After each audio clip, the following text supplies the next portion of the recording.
is Philip and I'm with WSI. Today we're going to address the question of how do I install my rod rotator. First, you want to make sure that your unit is shut off and is stroked all the way in. You want to set your brake and follow any other safety procedures that your organization has set in place. Next, you want to make sure that your pilot is set in the bottom of your rod rotator in the correct position. We have two examples here of just the pilot alone in the correct position and on the leveling plate set in the right position. Your rod rotator will go underneath your clamp. You will set it in your bridle with your actuator arm pointing towards your unit.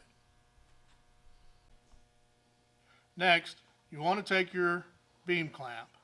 There are 4 places you can connect your beam clamp: the horse's head, the walking beam, the pitman arm, or the Samson post. If you connect your beam clamp to your horse's head or your walking beam, you run the issue of every time the unit strokes, it scrapes the cable and in return will cut the cable in half. Many people connect to the pitman arm. Most do the Samson post. If your unit has a ladder, you're able to walk up the side of your ladder and connect your beam clamp onto your Samson post and set as high or as low as need be, and your cable stays out of the way of your horse's head every time the unit strokes.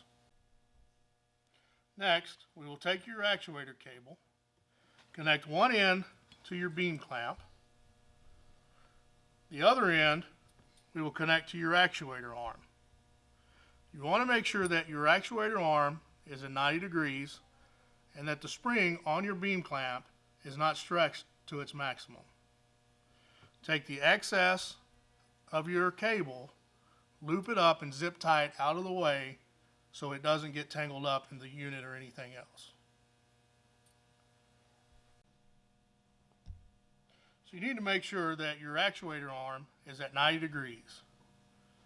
That is where the rod rotator is set to work at its maximum performance. If you come above 90 degrees, you run the risk of the arm getting hung up and not falling. Also, it will speed the rod rotator up and cause excess torque downhole. If you come up less than 90 degrees, it's okay. However, you run the risk of the actuator arm not pulling up enough and making the rotator turn. We have other videos that you can find on our website or YouTube which go further in for the pilot, the leveling plates, and other issues on your rod rotator. If you would like a training for yourself or your organization, there's a link at the end of the video where you can contact WSI and schedule your training today. Remember, work smart, stay safe, and make your connection with WSI.